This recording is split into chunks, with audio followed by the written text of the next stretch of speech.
Do the rich people cringe and say, don't tell them that, Robert? Yes. Don't tell people what you know. Right. Keep them poor. So my father was the head of education, PhD, all that stuff. I go home and ask him, said, why don't we learn about money in school?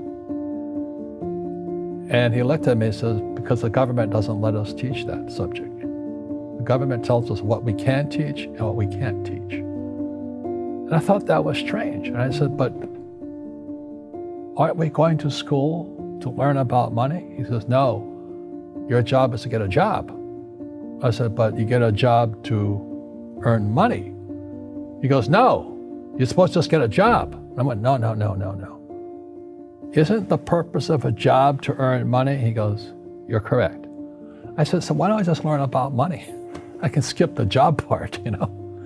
And he got flustered and he said, if you want to learn about money, why don't you ask your best friend's father about money? And I said, why? That's Mike. So why ask him? He says, because Mike's father is an entrepreneur. And I said, what are you? He says, I'm an employee. I'm a government employee. I went, oh, what's the difference?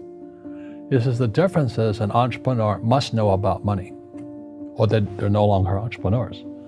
And he says an employee doesn't have to know anything about money because the government will take care of them, the company will take care of them. So I'm all confused. But I took my dad's advice and I trundled over to Mike's father's office and knocked on his door and I said, hey, I'm here, 9 years old. Teach me about money. He says, beat it, kid, you know. But that's where the story of Rich Dad, Poor Dad started. And finally, through persistence, my rich dad started teaching me about money on one condition. And that condition was he would never pay me. He says, the moment I pay you, you think like an employee. He says, that's the trap. Entrepreneurs work for free. And now I'm 9 years old, my head's cracking in half. He says, you never want a paycheck. You understand that, kid? I said, okay, I got it. And he says, well, how do I make money? He says, that's what entrepreneurs figure out. It's like, so how do I learn about money? So he would just break out a Monopoly game board. So I would work for free. I'd pick up cigarette butts, and he had hotels and restaurants, and I would clean and do menial tasks. And as I got older, I started getting into office work and marketing and accounting, and I was an apprentice basically, but I always worked for free. And he would teach me about money, but the way he taught me about money was playing Monopoly. And I finally one day I got upset. I said, well, when are you going to teach me about money? He says, what do you think we're doing? We're playing Monopoly. He goes, no. What do you think we're doing? We're playing Monopoly. He says, what do you think we're doing? So I don't know. I'm teaching you about money. And then that's when, you have one green house. He says, there's many formulas for great success in money. There's thousands of them, but one of the best ones is found on the game of Monopoly. It still is today. 4 green houses, 1 red hotel. I said, what? He says, one of the greatest ways to acquire great wealth is playing Monopoly in real life. 4 green houses, 1 red hotel. Well, is that all there is? He goes, that's it. And he says, what do you think I'm doing? And I went, I don't know. So then he took me out and he showed me his green houses. And 10 years later, when I was 19, I was now in school in New York, and I come back to Hawaii, and Rich Dad had bought the biggest piece of land smack dab in the middle of Waikiki Beach. And when you go to Waikiki Beach today, you'll see the Hyatt Regency Hotel. That was his hotel. Just like the game of Monopoly. Just like the game of Monopoly.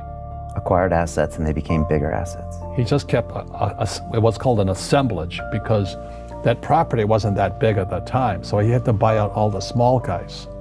Because Waikiki was a little dirtwater little town.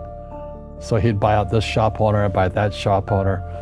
And it took him a while, but he finally assembled this large piece of property. And then he and Hyatt put up this giant hotel. It just sold for $800 million. So that's how I learned about money.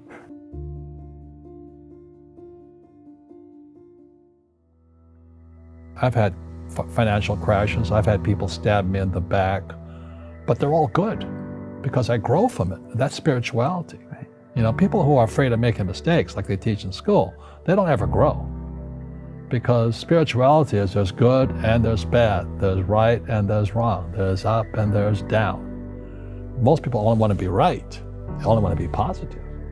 Well, you can't have that, that's not reality. Well, I wasn't poor by most people's standards, but I came from a family with a poor attitude, if you know what I mean. Because rich, poor, middle class, poverty starts with a fundamental attitude. Poverty is passed on. It's taught in your families. And middle class is taught in families. And so the people right now who are sitting at home, who are struggling financially or worried about money or unhappy, they may be making a lot of money, but unhappy with what they're doing, it was probably taught to you. You know, your superego was taught, get a job, work hard, or you'll never be rich, or the rich are evil, or whatever. The school system will never teach you about money. The school system was designed to teach you to be an employee, which is important, or a doctor or a lawyer, a specialist, but never about money. And what most people lack is real business knowledge, like accounting, you know, like debt, like taxes. You gotta know that stuff, but they don't teach it in school to anybody. So, and then when people ask me, how did your rich dad learn this when your poor dad, a PhD, didn't? And the answer is very simply, my rich dad, who's my best friend's father, his father died when he was 13. So rich dad had this family business at 13 to run. So he had to drop out of school, which was his blessing. You know, there's blessings, and you know, sometimes the blessing doesn't look like a blessing, but it turned out to be a blessing. And then his teachers became his bookkeeper, his accountant, his attorney, his banker, his real estate agents. So he has what I call real teachers, not these fake teachers in school. You see, most teachers in school, they're out of ethics. They teach subjects they themselves don't practice. I asked the teacher, I said, you know, I'm in my third year of calculus now. It was called strength of materials. I said, am I ever going to use this stuff? He goes, no. You know, I said, why do you teach it? He says, because I get paid. I said, do you ever use it? He goes, no. And that's why, you know, you have to, in life, one of the things I suggest to people, you got to find a real teacher versus a fake teacher. And a fake teacher is somebody who doesn't do what they teach. And a real teacher is doing what they teach every day. So my accountants, my attorneys, they're in it every single day. That's how I learn, because every day I'm solving problems in my business. So I have accountants and attorneys and bankers and all these people on speed dial because I'm solving problems with my team. I see you giving this knowledge out, and Yeah. do the rich people cringe and say, don't tell them that, Rob? Yes. Don't tell people what you know. Right. Keep them poor. But you know, unfortunately, the poor, as was in the Bible, I'm not real religious, the poor will always be amongst us because it starts up here. Right, it's that fear mentality. It's in their words, you know, and the words become flesh. Again, I'm not really religious. I flunked out of Sunday school also. But when they say I can't afford it or I can't do that, they go down. They become what they say. My PhD dad, he says, what do you think I am, made of money? I can't afford that. And my rich dad would say, that's why he's poor. Poor people say, I can't afford it, I can't do that, I don't have time. Because this is an escape. It's an escape, you know what I mean? It's easy to say, I can't afford it. And your rich dad used to say what instead of, I can't afford it? How can I afford it? How can I do that? You know, what would it take, or why should I do that? He says that a question opens the mind, a statement closes the mind. See, when you say, I can't afford it, your mind shuts down, and you become what you say. Rugby is a team sport, but so is soccer. The rules are different. And other people are golfers. They play by themselves. And so everybody's different.